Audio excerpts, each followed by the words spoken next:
Alrighty, folks, so as you know, I'm a big Christopher Nolan fanboy. Today, I'm going to go through my top 5 Christopher Nolan films. This video is sponsored by ExpressVPN.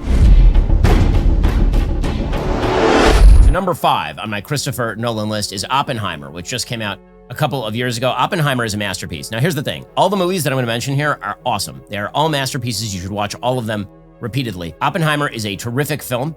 It proved that Christopher Nolan can do a really character-driven piece. Now, the rap on Nolan was always that his movies are quite cold. I don't think that's actually true. I think that if you watch some of the other movies we'll get to on this list, they're not cold. But Oppenheimer is a detailed study without any sort of radical special effect. The first 45 minutes is the best 45 minutes of a movie about science ever, by far. It's like beautiful to watch. The score by Ludwig Göransson is really terrific. Cillian Murphy, who plays Robert Oppenheimer, the developer of the nuclear bomb in World War II, it's his story, and it's also juxtaposed with the attempt by the federal government to take away his security clearance because he was alleged to have been a traveler or member of the Communist Party. By the way, he was a fellow traveler and a member of the Communist Party. So actually, they probably should have removed his security clearance. The movie is based on a biography of Oppenheimer that tries to make the opposite case. There are historical problems with the film in that way. It's from a very pro-Oppenheimer perspective. It is a beautifully filmed piece. It's very clever in the way that it juxtaposes the past, which is 45,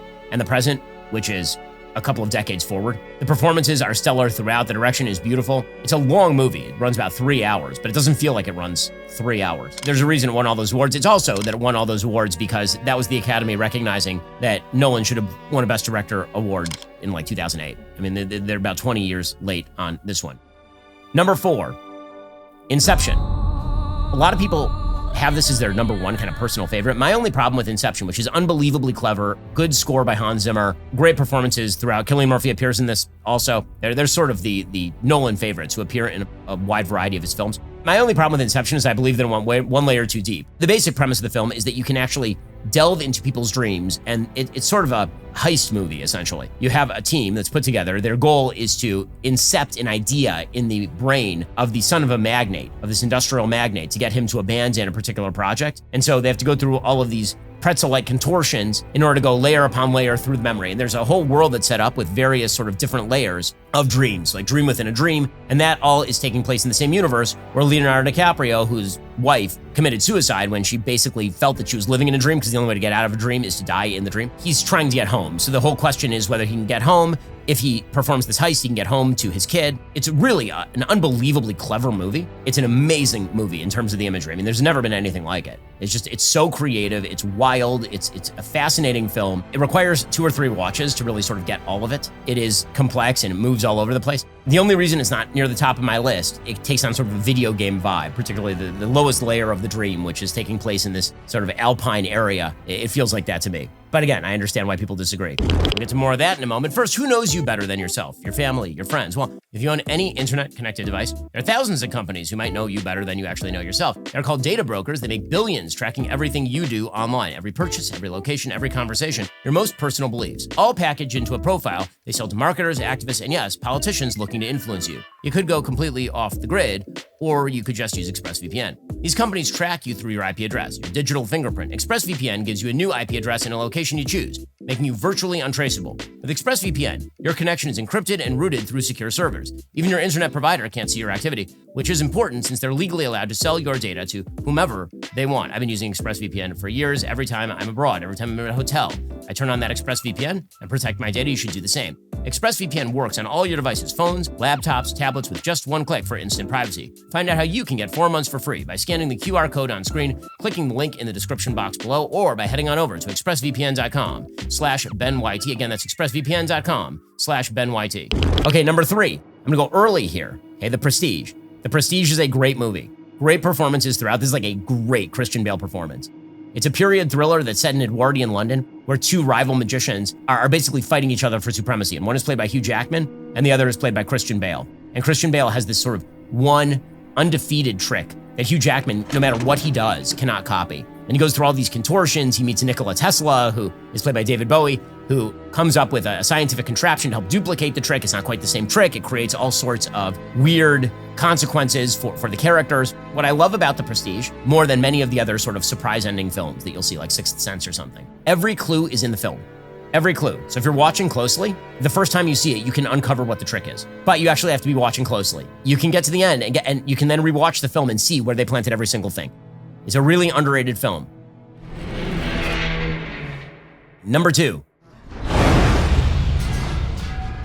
The Dark Knight.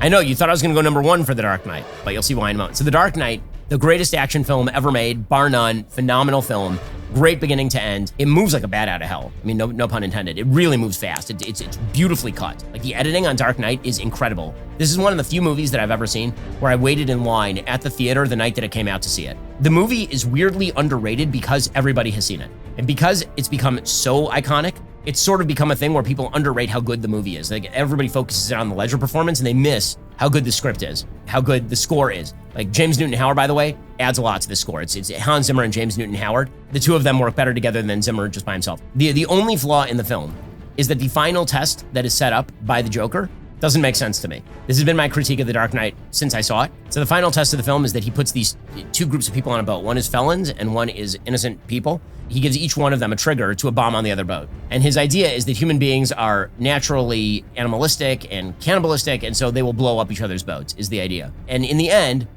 neither blows up the other boat. If I'm on the innocent people boat, I blow up that boat without a moment's hesitation. That boat is gone. And the reason it's gone is for preemption. I'm not gonna trust the rapists and murderers on the other boat not to hit the button. That would be crazy of me. Totally crazy of me. That aside, the film is obviously terrific. Okay, finally, number 1. Interstellar. I know it's a polarizing pick. Some people hate it. I am a great lover of Interstellar. I think Interstellar is spectacular. I think the imagery is unparalleled. The various planets they go to is unbelievable. The water planet scene is crazy. This is easily Zimmer's best score. Like what Zimmer does here is actually really, really cool. He does a bunch of things that are really cool. He uses an organ in a lot of the scoring. The part of the movie that people, for some reason, do not like is the part of the movie that I like the best, which is the part where Matt Damon appears. So there's been a prior mission from Earth. The whole premise of the film, Interstellar, if you have not seen it, is that Earth is essentially dying and we are going to do the Elon Musk thing. We're gonna put everybody on giant spaceships. We're gonna get them out into space, but we were trying to find an inhabitable planet somewhere, and a wormhole has opened that allows us to get to another galaxy so that we can find an inhabitable planet. And Matthew McConaughey's leading the crew, and Hathaway's on the crew as well, and they're going planet to planet in search of some place that is inhabitable. They've gotten a signal from one of the prior astronauts that one of these planets is inhabitable and usable. And it's this giant ice planet. They get there, and Matt Damon, who is the prior astronaut, has decided that saving his life is more important effectively than saving anything else. And so he has called them there knowing that this planet is not inhabitable, so that they will pick him up off the planet and he will be able to continue with the mission. A whole sort of dramatic thing ensues.